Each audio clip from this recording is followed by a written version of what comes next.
다시 뵙게 돼서 반갑습니다. 그리고 지난주에 그 더위 가운데도 수련회 잘 마치고 오는 목사님과 우리 청년들 수고하셨습니다. 오늘 설교 제목이 그러죠. 잘하는 신앙입니다. 잘하는 신앙. 여러분들 다 신앙이 여기까지 오기 위해서 옛날에 비교하면 어때요? 옛날 처음 교회 나올 때하고 비교하면 많이 성장했을 거예요.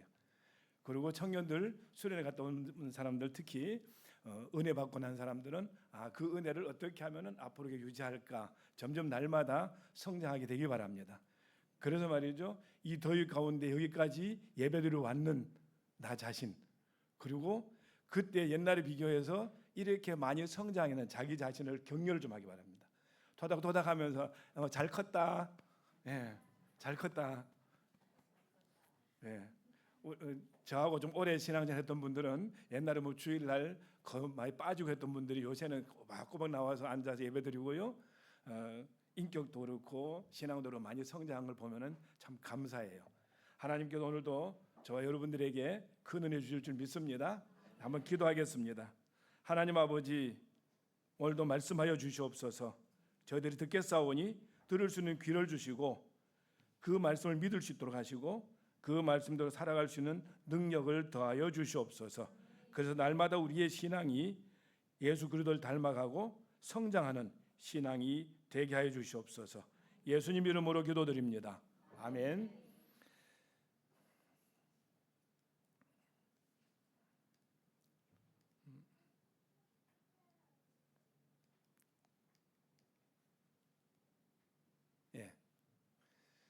생명을 가진 것은 다 성장하죠.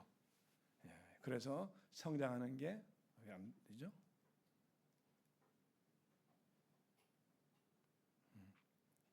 이게 안 먹나요? 그래서 식물도 성장합니다. 특히 농사 짓는 분들은 아시죠? 심어놨는데 성장 안 하면은 농사 폐롱을 하잖아요. 그래서 농사 잘 되려면은 식물이 잘 자라야 됩니다. 그래서 그게 자라고 꽃이 피고 열매를 많이 맺어야 농사를 잘 지을 수가 있죠. 그리고 동물도 자라야 됩니다. 동물도 자라서 새끼를 놓고 이렇게 가축들이 잘 자라야 이게 가정에 도움이 되고, 또 우리 주변에도 보면은 많은 새들이나 하여튼 여러 가지 동물이 다 자랍니다. 그래서 생명이 있으면 자랍니다. 또 사람도 자랍니다. 사람도 아기 때 태어나서는 여러 가지 부모님 손이 많이 가지만 걔들이 크고 성장하면은 사람다워지고 사람 역할도 하고 그럽니다. 그뿐만 아니라 신앙도 성장을 해야 됩니다.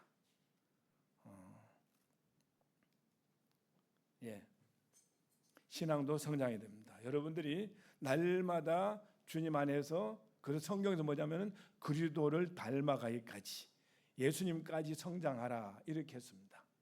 오늘 읽었던 본문 말씀이 베드로후서인데요. 베드로후서는 베드로가 우리에게 편지를 보내면서, 그것도 베드로전서가 아니고 베드로후서, 그럼 뭐예요? 제일 마지막에 썼다는 거예요. 제일 마지막에 썼던 베드로후서에, 그리고 마지막 구절이에요. 그러니까 어떤 면에서는 베드로가 유언처럼 우리에 남겨준 말이 뭐냐면은 오늘 본문 말씀입니다. 자, 마지막 18절을 다시 한번 읽어보겠습니다. 성경 펴놓으셨죠? 같이 한번 읽습니다. 오직 우리 주 곧 구주 예수 그리스도의 은혜와 그를 아는 지식에서 자라가라. 영광이 이제와 영원한 날까지 그에게 있을지어다. 아멘. 어떻게 하라고요? 자라가라. 베드로가 마지막 유언처럼 우리에게 준 얘기도 뭐냐면 자라가라는 거예요. 어디까지? 예수님까지. 무엇 속에서? 은혜와 지식에 자라가라 이렇게 얘기합니다. 성경에 보면 많은 인물이 나오는데요, 그 사람들 중에 대부분 얘기를 하다 보면 어떤 사람이 마음에 드냐, 누구처럼 되고 싶냐 그러면 다음 뭐냐면은 야곱이나 베드로를 얘기해요. 왜냐하면 자기 인격이 비슷하거든. 그래서 실수도 많이 하고 욕심도 많이 부리고 하다 보니까 이 성경에서 자기 비슷한 사람이 야곱 같은 사람이에요. 그래서 야곱처럼 욕심도 내기도 하고, 또 베드로는 어때요? 다혈질이라서 하여튼 좌충우돌합니다. 실수도 많이 하고. 그래서 어떨 때는 뭐 초막셋을 찍고 뭐 하고 또 예수님에 대해서 굉장한 고백을 했다가 뒤에는 사단아 물러가라고 혼나기도 하고 이렇게 한 게 베드로입니다. 그리고 베드로가 어쩌면은 이 글을 쓸 때 자기 자신을 돌아보면서 맞아, 나도 옛날에 이렇게 실수 많았지, 나도 이랬었지, 그랬으니까 너희들은 나처럼 되지 말고 믿음에 자라가라 이렇게 부탁하는지도 몰라요. 그래서 오늘은 이 베드로가 예수님을 만나면서 어떻게 신앙이 바뀌어갔나 그걸 살펴보면서 우리의 신앙이 어떻게 해야 자라가고 성장하는가 이거를 함께 나누고자 합니다. 자, 베드로의 변화인데요.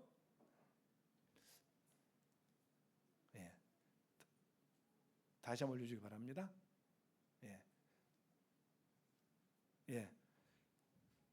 제일 처음에 나오는 게 어디냐면요, 누가복음 5장입니다. 누가복음 5장 머릿속에 한번 그려보시기 바랍니다. 밤새도록 고기를 잡았는데 고기를 한 마리도 못 잡았어. 그리고 집에 돌아가려고 그물을 싣고 있는데 예수님 오셔서 그 배 나 좀 타자. 그렇게 해서 바닷가에 대고 거기 모인 군중들한테 예수님이 가르쳤습니다. 그러고 나서 뭐라고 해요? 지금 깊은 데 가서 그물을 던져봐라. 그 얘기하죠. 그래서 세상에 저 목수라 했는 양반이 내가 업으로 늙었는 내한테 이 갈릴리 바다에 잔뼈 굵은 내한테 그렇게 지금 가서 고기 잡으라고 말도 안 되는 얘기 한단 말이죠. 그때 뭐냐면은 말씀의 의자에 내리겠습니다고 내렸어요. 그랬더니 어떻게 됐어요? 그물이 찢어질 만큼 고기가 많이 잡혔더라. 그러고 나서 베드로가 예수한테 고백이 이 말입니다. 주여 나를 떠나소서. 베드로의 눈에 비친 예수님이 어땠을까요? 처음 예수님 만났을 때 그 예수님은 인간의 지식과 능력을 뛰어넘는 전능자였습니다. 그러니까 그 앞에서 자기가 무서운 거예요. 두려워서 주여 나를 떠나소서 이렇게 하는 겁니다. 이때는 아마 표현하자면은 예수님을 인간의 능력을 초월한, 그리고 그 갈릴리 호숫가 안에 있는 고기도 마음대로 이동시키는 전능하신 하나님으로 생각했을 거예요. 그래서 그 예수님 만나고 나서 베드로가 한 얘기가 주여 나를 떠나소서. 겁이 나니까. 그 자기는 죄인이고 그 죄인 앞에 전능한 하나님에서 지금 어떻게 해요? 겁이 나니까 떠나가라는 거예요. 자, 그 다음에 두 번째 나오는 게 어디냐면은 마태복음 16장입니다. 마태복음 16장 여러분 기억하세요? 예수님께서 가이사랴 빌립보에 가서 거기서 제자들을 묻습니다. 사람들이 나를 누구로 하느냐? 뭐 어떤 사람은 엘리야라고 그러고 어떤 사람은 선지자 중에 한 사람으로 그러고 이렇게 한다고. 그랬더니 예수님이 대뜸 묻는 게 뭐냐? 그러면 너희들은 나를 누구로 하느냐? 이 질문하죠. 제가 전에 한번 설명을 드렸던 것 같은데 한 번 더 설명을 드립니다. 이 가이사랴 빌립보가 단순한 자리가 아니라는 거. 그냥 가다가 길거리에 서가지고 나를 누구로 하냐 이렇게 질문한 게 아니에요. 가이사랴 빌립보는, 가이사랴는 말이 뭐냐면은 가이저거든요. 가이사, 황제 기념 도시입니다. 그 황제 기념 도시에는 황제의 신전을 세우게 돼 있어요. 로마 시대는 황제가 신이었거든요. 그래서 황제 신전을 세웁니다. 지금도 거기 가면은 다른 건 다 허물어져 가지고 지금 그거를 다시 이제 문화재로 복원을 하려고 그러는데 황제 신전이 있었어요. 그다음에 거기에 제우스 신전이 있었어요. 그다음 목동에 있는 파니 신전이 있었어요. 그리고 샘물 ним프의 신전이 있었어요. 이 네 개의 신전 앞에서 물은 거예요. 그 신전 앞에서 다른 사람들은 황제를 신이라고 그러고 목축을 한 사람들은 목동의 신 파니 신이라고 그러고 그리스 로마시 나오는 제우스를 신이라고 하는데 너희들은 나를 누구라 그러냐? 그 질문하는 거예요. 그때 대답이 뭐예요? 자, 같이 읽습니다. 주는 그리스도시요 하나님의 아들이십니다. 처음에는 예수님 만났을 때 인간의 능력을 뛰어넘는 어떤 능력, 힘 있는 초월자 이런 개념으로 생각했다면은 이번 두 번째는 고백이 뭐냐면은 주는 그리스도시요 살아계신 하나님의 아들입니다. 그리스도가 뭐예요? 메시아. 우리를 구원하실 메시아고 하나님의 아들입니다. 이렇게 고백하는 거예요. 자, 세 번째 고백이 어디 나오냐면요. 세 번째 사도행전에 나옵니다. 사도행전에 사도행전에 보면은 2장에 그게 나오죠. 1장에서는 예수님의 말씀을 따라서 제자들이 다 마가의 다락방 모여서 기도하잖아요. 120명이 열심히 기도했더니, 전심으로 기도했는데, 기도했더니 어떤 일이 일어나요? 2장에 보면은 각자의 머리에 불의 혀 같은 것이 임하고 바람같이 성령이 임했어요. 그래서 그때까지는 사람들이 겁이 나서 문 닫아 그러고 그냥 실내에서 그렇게 달달 떨고 있었는데, 기도만 했었는데, 성령의 은혜를 받고 나니까 다 길거리 나갔습니다. 그리고 외쳤습니다. 너희들이 십자가 죽인 그 예수님이 바로 우리의 구세주다. 그렇게 이야기하는 거예요. 자, 그래서 2장 36절에 보면 이렇게 이야기합니다. 같이 보시죠. 너희가 십자가에 못 박은 이 예수를 하나님이 주와 그리스도가 되게 하셨느니라. 아멘. 빨간 문글로 해가지고 주와 그리스도에 해놨는데 의미가 어떤 건지 아시겠어요? 그리스도 그러면은 메시아입니다. 구세주예요. 그런데 앞에 주가 들어간 뭐냐면은 주인이라는 거예요. 우리는 예수님을 두 가지 개념으로 같이 생각하게 됩니다. 내 죄를 용서하시고 죄에서 구원하신 메시아 그리스도. 또 하나는 뭐냐면은 그것도 끝나면 되는 게 아니고 내 모든 삶 속에 나를 주관하시고 나를 인도하시는 내 주인. 그래서 우리는 주님이고 우리는 뭐예요? 그 주님 되신 예수님 앞에 나는 종입니다.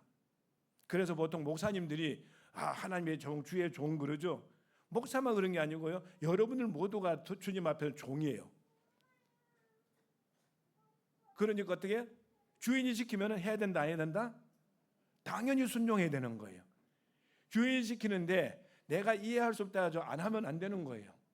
내가 이해를 할 수 있든 납득이 되든 안 되든 주인의 명령은 다 순종해야 되는 겁니다. 그래서 우리는 예수님을 우리의 구원자, 구세주, 메시아 예수님으로 인정하도 중요하지만 한 걸음 더 나가서 내 모든 삶을 이끌어 가시는 우리의 가정의 주인, 우리 교회의 주인, 이 나라의 주인, 우리는 그렇게 우리의 삶의 주인으로 모실 수 있어야 돼요. 그래서 베드로는 주와 그리스도가 되게 하셨느니라 그러는 거예요.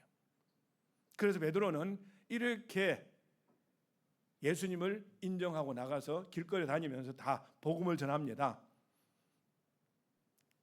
사도행전은 두 사람 이야기예요. 사실은 물론 성령의 별명하긴 하지만 두 사람 얘기입니다. 12장까지는 베드로 얘기고요. 13장부터는 바울 얘기예요. 그러니까 이 베드로는 사도행전의 주인공이 된 거예요. 그래서 그는 이렇게 외칩니다. 4장 12절에 한마디로 이렇게 고백하는 거예요. 같이 읽습니다. 다른 이로서는 구원을 받을 수 없나니 천하 사람 중에 구원을 받을 만한 다른 이름을 우리에게 주신 일이 없음이라. 세상 사람들은 황제가 신이다, 제우스가 신이다, 어떤 얘기를 하더라도 우리에게는 예수님 외에는 구원자가 없다, 이렇게 선언을 하고 외치는 거예요. 여러분 어떻습니까? 우리도 이런 고백으로 나가야 될 줄 믿습니다. 베드로는 이렇게 외치다가 마지막에 여러분 잘 아시는 대로 로마에서 십자가에 못 박혀 죽죠. 그런데 예수님이 십자가에 죽었으니까 나는 바로 지고 갈 수 있는 적이 아니다, 거꾸로 지고 갔다고 이렇게 이야기가 나오잖아요. 자, 이렇게 베드로는 세 가지 단계로 우리가 살펴본 대로 세 단계로 성장했습니다. 그래서 마지막에는 십자가에 거꾸로 달려 순교할 만큼 그렇게 믿음이 성장했어요. 그런데 우리가 성경을 통해서 아는 것처럼 베드로의 삶이 만만했습니까? 그냥 순탄하게 자란 게 아니에요. 그 중에 여러 가지 어려움도 있었고 베드로가 실수도 많이 했고요. 그런 겁니다. 우리가 잘 아는 대로 그 베드로는 예수님이 잡혀서 그렇게 제사장에 끌려가고 십자가에 못 박힐 때 어디 있었어요? 제사장 집 안에서 3번이나 예수님을 부인하는데 그것도 부인하고 그다음 맹세하여 부인하고 저주하면서 부인하고 그러고 나서 다구는 소리 듣고는 통곡을 하잖아요. 이렇게 실수도 많이 하는 베드로입니다. 그런데 그를 세우고 살리는 게 누구냐? 베드로 노력한 게 아니고 하나님이 하셨다는 거예요. 만약에 베드로가 노력해가지고 많이 성장했다면은 우리는 따라갈 만한 능력이 없어요. 그러면은 아마 굉장히 거리가 멀리 느껴질 겁니다. 그런데 그 베드로를 예수님께서, 성령께서, 하나님께서 그를 변화시켰다면은 베드로의 하나님이 누구의 하나님이에요? 나의 하나님. 베드로를 바꾸신 성령님이 나의 성령님. 그럼 우리는 변화의 가능성이 있는 거예요. 성장에 희망이 있는 겁니다. 그래서 성경을 읽을 때요, 너무 위대한 사람을 나 따라가겠다 그러면은 힘들어요. 근데 비슷한 사람을 따라가는 거는 쉬워요. 그래서 실수 많이 하는 분들도 베드로 생각하면 맞아. 베드로도 그렇게 실수 많이 했지. 베드로도 그렇게 가끔 넘어지기도 했지. 그러면 나도 가능성이 있어. 왜 그렇습니까? 베드로를 세운 것이 하나님이기 때문에 그렇습니다. 요새 여러분들 아침에 그 큐티 문자를 받으시는데 거기 에스겔서 나오죠. 예, 에스겔 11장에 보면은 이런 말씀이 나옵니다. 예, 같이 보시죠. 11장 19절에 내가 그들에게 한 마음을 주고 그 속에 새 영을 주며 그 몸에서 돌 같은 마음을 제거하고 살처럼 부드는 마음을 주어 내 율례를 따르며 내 규례를 지켜 행하게 하리니 그들은 내 백성이 되고 나는 그들의 하나님이 되리라. 아멘. 어지간히 말 안 듣는 이스라엘 백성들인데, 그래서 그들이 많은 선지자를 보내서 깨닫게 하고 가르치고 그렇게 함을 불구하고 안 듣다가 나중에 바벨론 포로로 끌려가고 하잖아요. 그때에 지금 에스겔은 바벨론 포로로 끌려간 곳에서 하나님 말씀을 대언하는 선지자인데, 너희들이 바벨론을 끌려왔지만 낙심하지 말아라. 하나님께서는 이 남은 자를 통해서 일하실 것이다. 그런데 너희들이 노력을 하는 게 하나님께서 이렇게 한 마음을 주고 새 영을 주고, 새 영이 뭐예요? 성령입니다. 성령의 은혜로 너희 마음속에 이렇게 하나님 마음을 지킬 마음을 주고, 지금식으로 말하자면 뭐냐면은 성령님께서 교회에 나올 마음을 주고 성경 읽을 마음을 주고 기도할 마음을 주고 이렇게 해서 신앙생활을 할 수 있도록 해준다는 거예요. 그래서 우리는 자라날 수 있는 거예요. 우리에게는 성장할 가능성이 있는 거예요. 내가 하는 게 아니고 누가 한다고요? 하나님께서. 그런데 요 뒤에가 뭐라고 되어 있냐면요, 그러나 예, 내 말을 지키지 아니하고 이런 사람들에게는 내가 심판하리라 그러는 거예요. 이게 무슨 얘기냐면요, 예, 우리 말에 그러잖아요. 소를 물가에 끌고 가는 것은 사람이 하지만 물을 먹는 건 누가 해요? 소가 해야 돼요.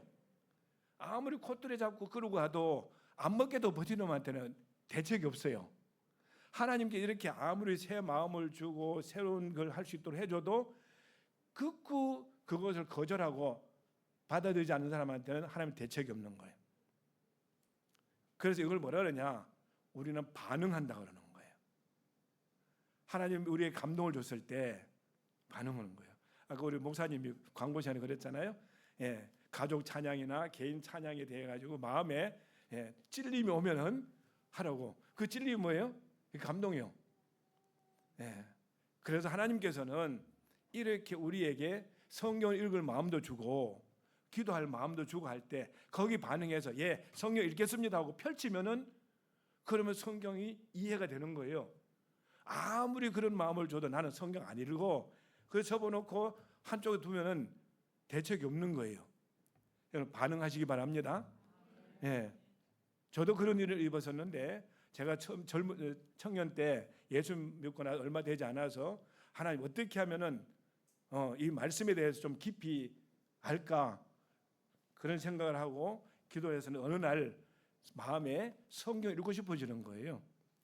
그래서 그때부터 성경 읽었는데 예, 성경을 아마 지금까지 제 나이보다는 좀 더 읽었을 테니까 지금도 그렇게 읽습니다. 이것을 습관화되어야 됩니다. 성경 읽는 것도 습관화되고 기도하는 것도 습관화되고 그래야 되죠. 하나님께서 이렇게 주실 때 그런 마음에 반응하시기 바랍니다. 교회 가고 싶다, 예배 드리고 싶다, 예배 드리십시오. 성경 읽고 싶을 때 성경 읽으십시오. 그러면 하나님께서 이해하는 능력을 주십니다. 그래서 제가 성경을 한참 읽을 때 이제 가끔 그런 얘기 하잖아요. 성경 글씨가 막 튀어나오는 것 같았다고. 그리고 로마서가 어렵다고 뭐 로마서는 설교하는 목사님들도 그거는 손대지 않는 게 좋다고 얘기할 정도였는데 읽다가 보니까 다 이해가 되는 거예요. 근데 이걸 왜 어렵다 그러지? 뭐 이런 식으로 느껴지면서 성경을 읽어 나갔었는데 그런 은혜가 여러분들이 있기를 축복합니다. 예. 자, 그런데 하나님이 자라게 하신단 말이에요. 하나님 뭘로 자라게 하실까? 하나님 우리의 신앙을 성장시키는 도구가 있습니다. 자, 첫 번째 뭘로 해요? 하나님 말씀을 하는 거예요. 하나님 말씀으로. 지금은 하나님께서 뭐 물론 신앙생활 하다 보면은 때론 들려주기도 하고 때론 보여주기도 하고 그런 은혜가 있어요. 그런데 대체적으로 말씀이 완성되어 있기 때문에 성경 말씀을 통해서 하십니다. 여러분 하나님 음성을 듣고 싶습니까? 오늘 기도하는데 야 아무개야 이렇게 뭐 그렇게 하진 않아요. 전설다도 삼천리처럼 내가 너에게 이렇게 말하는 게 별로 없어요. 그런 일은 만에 하나 있을까 말까 하고 대체적으로 어떻게 성경을 통해서 하십니다. 성경을 통해서 성경 읽다 보면 깨달아지기도 하고요. 읽어놓은 말씀이 생각나게 하기도 하고요. 또 목사님이 설교를 듣다 보면 그걸로 깨닫게 하고요. 이렇게 말씀을 통해서 우리에게 가르쳐주는 거예요. 하나님 말씀은 우리가 신앙 성장을 하는데 진리를 공급해 주는 거예요. 자, 두 번째 우리에게 신앙을 성장의 도구, 두 번째는 사람입니다. 이게 신앙을 성장시키기도 하고요, 시험 들기도 하는 게 사람이죠. 제가 목회를 쭉 하다 보니까요, 신앙생활 하는 사람이 대체적으로 세 가지 시험을 통과해요. 첫 번째는 뭐냐면은 하나님 말씀이 안 믿어져. 읽다 보니까 뭐 홍해를 건넜다 그러고 하나님이 뭐 홍해를 갈랐다 그러지 무슨 뭐 처녀가 애 낳았다 그러지 솔직히 믿어집니까? 믿어지는 게 은혜입니다. 성경에 나오는 말도 안 되는 얘기가 의심 없이 믿어지는 건 은혜예요. 그러니까 이 말씀이 안 믿어지는 게 시험이란 말이죠. 그 시험을 통과해야 돼요. 하나님께서 그 말씀에 대해서 신뢰하고 믿어지도록 하는 그런 은혜를 주십니다. 그래서 첫 번째는 시험이 뭐라는 말씀으로 와요. 그래서 말씀에 대해 의심하는 그런 시험이 오는데 그걸 극복하고 나면 두 번째는 사람에 대한 시험이 오는데 주로 이제 옆에 있는 성도 간에 아이고 아무개 집사가 지난주에 갔더니만 나 쌩하고 보지도 않아. 내한테 뭐 걸렸나 봐. 이러면서 사람과 사람 사이에 그렇게 해가지고 삐치는 사람이 있어요. 그래서 내한테 뭐 감정 있는 게 봐. 뭐 이렇게 하면서 그래서 사람과의 시험을 이제 통하게 만듭니다. 근데 그걸 극복하고 나면요, 그 다음에 세 번째 단계가 뭐냐면 목사님하고 관계예요. 목사님하고 관계에서 그 시험을 잘 이겨 나가면은 그 다음에는 신앙이 성숙됩니다. 그런데 어느 날 설교 듣다 보니까 자기 얘기하고 있어. 저 누가 고자질해가지고 목사님 아들이라고 저 설교하지? 뭐 이런 식으로 하면은 시험 드는 거예요. 그리고 목사님이 흠이 보여가지고 설교를 들으면 지나 잘하지 이러고 있으면은 시험 드는 거예요. 근데 그게 말이죠. 맞아. 그 목사님, 하나님께서 목사님을 통해 나를 깨달으려고 하는가 보다. 이렇게 생각이 바뀌어야 됩니다. 우리는 살아가면서 어떤 일이 생겼을 때 문제를 보거나 사람을 보면은 해결이 되지 않아요. 그 가운데서 하나님이 내게 뭘 일하실까? 하나님이 능력이 없어서 그런 사람 치워주지 않는 게 아니거든요. 만약에 기도해 보세요. 저 아무개 꼴 보기 싫은데 빨리 치워주세요 그러면은 나중에 그 사람은 더 심한 사람이 나타나요. 왜 그러냐면은 하나님께서 그 목재 익은 사람이 그런 얘기 나와요. 망치로 하다가 안 되면 드릴 갖고 달려든다고. 그래서 우리에게 고칠 게 있으면 고칠 때까지 하나님이 하는 거예요. 그래서 두 번째로 하나님이 우리의 신앙을 성장시키는 도구로 쓰는 게 사람입니다. 자, 세 번째 환경을 쓰는 거예요. 여러분 살아가면서 어려운 상황이 닥쳤다? 그때는 낙심하지 말고 하나님께서 나를 한 단계 업그레이드를 하려고 이렇게 어려움을 주나 보다.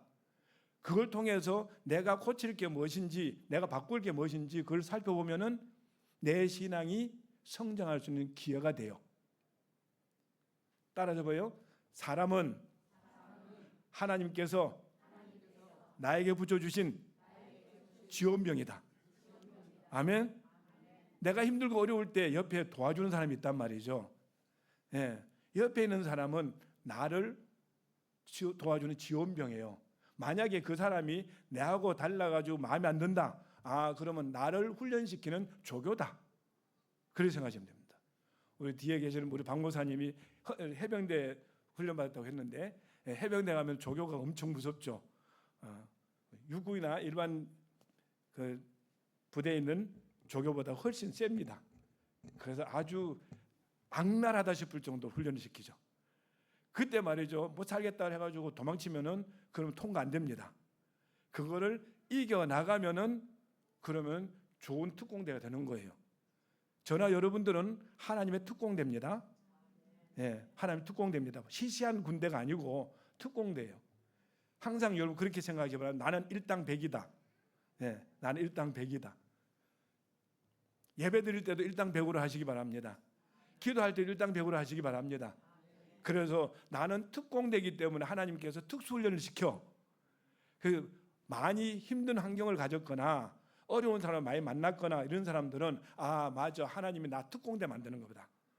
그래서 저 센 조교를 붙여가지고 나를 훈련시켜서 더 좋은 사람 만들려고 하나 보다, 이렇게 믿으시기 바랍니다. 예. 그래서 하나님이 우리를 성장시키는데 뭐예요? 하나님 말씀으로, 사람으로, 환경으로 이렇게 하는 겁니다.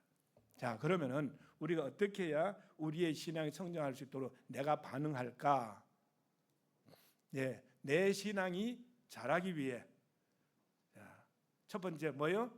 옛 태도를 버리고, 바울은 이걸 뭐라 하냐면은 옛 사람을 버리고 땅의 것을 버리고 육의 사람을 버리고 이렇게 얘기합니다. 내가 예수 믿기 전에 가졌던 습관들, 아직까지 고치지 못했던 그런 습관이 있으면 고치기 바랍니다. 자, 두 번째, 사고방식을 바꾸고, 얘기하다 보면 그런 사람이 있죠. 뭐든지 못해, 안 돼, 이런 사람이 있습니다. 그런 부정적인 생각을 바꾸시기 바랍니다. 예, 그래서 우리가 다른 의미로 많이 쓰고 있지만 빌립보서 보면 그러죠. 내게 능력 주지 자 안에서 내가 모든 것을 할 수 있느니라. 아멘. 예, 그렇게 우리의 생각을 바꾸시기 바랍니다. 그 다음에 세 번째, 새롭고 거룩한 습관을 발전시켜라. 기도 안 하는 사람들은 기도하는 습관을 기르시고요, 성경을 알고 본 사람은 맨날 이거를 잠잘 때 잠자라고 배고 자는 사람들은 읽는 습관을 기르기 바랍니다. 예, 이게 말이죠, 성경 옆에 두면 뭐 귀신이 떠나고 하는 어떤 그런 신비한 게 아니고요, 이거는 하나님 우리에게 보낸 편지예요. 사랑한다고 보낸 편지인데 쌓아두고 안 읽으면은 애인이 슬퍼하는 겁니다. 우리 젊은 사람들 요새는 편지 잘 안 오죠. 요새는 대부분 보면 폰으로 해가지고 뭐 카톡 날리고 이렇게 하잖아요. 옛날에는 다 손으로 썼어, 연애 편지를. 그런데 편지를 보냈는데 어떻게냐, 특히 군대에 있는 사람들은 이해할 겁니다. 군대에서 만약 그런 편지 왔다, 화장실 가서 보고 밥 먹다 보고 자다가 보고 해서 편지가 너덜너덜해질 정도로 볶는 거예요. 여러분, 이것이 뭐예요? 하나님께서 우리를 사랑한다고 고백하는 편지예요. 이 편지를 모셔놓지 말고 떨어질 때까지만 읽으시기 바랍니다. 제가 전에 강조한 것처럼 적어도 여러분들 나이만큼 한번 이걸 완독을 해보죠. 신구약 성경 있는 거를 처음에는 힘들 거예요. 그런데 어려우면 무조건 넘어가. 근데 다 넘겨놓고 보면 한 번 읽었네? 그럼 얕잡아 보여. 예, 그러기 전까지는 한 번도 못 읽은 책 언제 저걸 읽어보냐, 두려운 책인데 한 번 그러고 나면은 좀 쉬워. 그 다음에는 좀 다시 읽어보다면은 좀 괜찮아. 한 서너 번 읽고 나면은 읽을만 하네, 이렇게 되는 거예요. 자, 아무튼 오늘 저와 여러분들의 신앙이 특히 8월 달에는 수련회도 하고 기도회도 하고 뭐 그렇게 많이 합니다. 옛날 같으면 교회마다 산상수련회 해가지고 뭐 기도운동하고 그렇게 많이 했는데요, 지금은 그럴 기회가 적지만 우리는 우리의 신앙이 날마다 성장해 갈 수 있도록 이렇게 믿음의 단계를 거쳐가기 바랍니다. 예, 베드로가 우리의 유언처럼 남겨준 이 얘기가 뭐예요? 자라가라, 자라가라. 날마다 저와 여러분들의 신앙이 어제보다 오늘이 낫고 오늘보다 내일이 낫고 금년보다 내일은 더 새롭고 이렇게 변화되고 성장되는 그런 신앙이 되길 축복합니다. 예, 우리가 찬양하며 나가도록 하겠습니다. 찬송가 452장인데요. 내 모든 소원 기도의 제목 예수님 닮기 원함이라.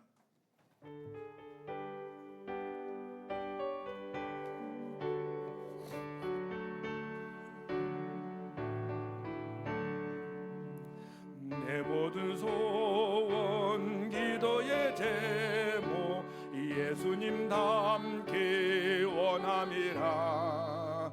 예수님 형상 나 입기 위해 세상의 보화 아끼지 않네. 예수님 닮기 내가 원하네. 날 구원하신 예수님을 내 마음속에 지금 고도사 주님의 형상 인치소서. 무한한 사랑 풍성한 긍휼 슬픈 자 위로하시는 주. 길 잃은 죄인 부르는 예수 그 형상 담게 하옵소서. 예수님 닮기 내가 원하네. 날 구원하신 예수님을 내 마음속에 지금 고도사 주님의 형상 인치소서. 겸손한 예수 거룩한 주님 원수의 멸시 참으시사 우리를 위해 고난을 받은 구주를 닮게 하옵소서. 예수님 닮기 내가 원하네. 날 구원하신 예수님을 내 마음속에 지금 고도사 주님의 형상 인치소서. 아멘. 참 감사한 것은요, 우리 박 목사님이 말씀에 대해서 굉장히 이제 열심히 연구도 하고 또 말씀 사역을 하려고 애를 쓰거든요. 그러니까 목사님이 지도한 대로 말씀에 그렇게 깊이 하시고 또 함께 기도할 수 있는 기회도 기도하시고 그렇게 하면 우리 신앙이 예수님 닮아가는 경지까지 갈 줄 믿습니다. 예, 누가 도와줘서? 성령님이 도우셔서. 예, 그 성령 도우심 아래 이 시간 같이 기도하겠습니다. 예, 주님 한 번 부르고 기도하겠습니다. 주님 나를 변화시켜 주시옵소서. 성장시켜 주시옵소서. 예, 이렇게 기도합니다. 주여 하나님 아버지 기도를 성장시키기 위해서 말씀을 사용하시고 사람을 사용하시고 환경을 사용하시는 걸 믿습니다. 그러므로 하나님 아버지 우리가 말씀 안에 열어주시고 하나님 아버지 그런 날마다 준비 빠진 삶으로 성장하고 말씀으로 도와주시기를 합니다. 그래서 하나님 아버지 우리의 소원이 하나님 우리의 기도의 제목이 예수님 닮아는 삶 될 수 있도록 도와주시옵소서. 그래서 아버지 하나님의 꿈이 우리 비전이 되게 하시고 예수님 인격이 우리의 하시고 아버지 그래서 아버지 정말 성령을 할 수 있도록 도와주시기를 합니다. 주시옵소서. 하나님 주시기를 합니다. 주시옵소서.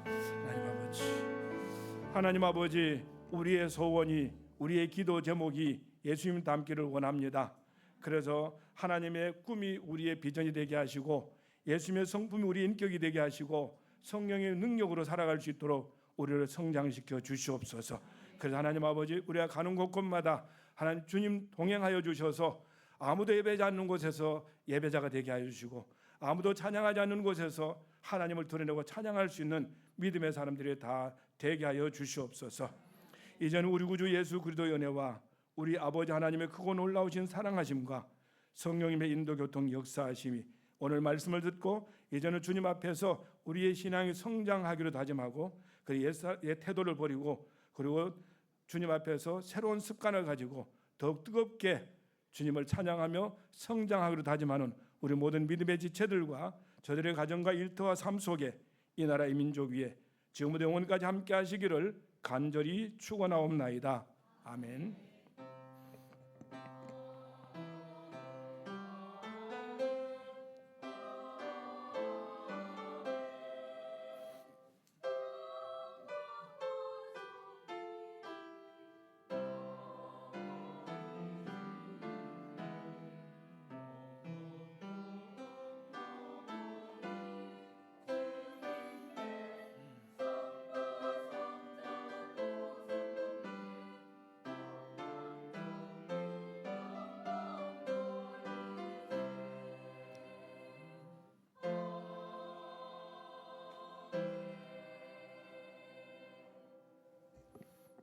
예, 예배를 마쳤으면 하나님께 영광의 박수 올려주십시오.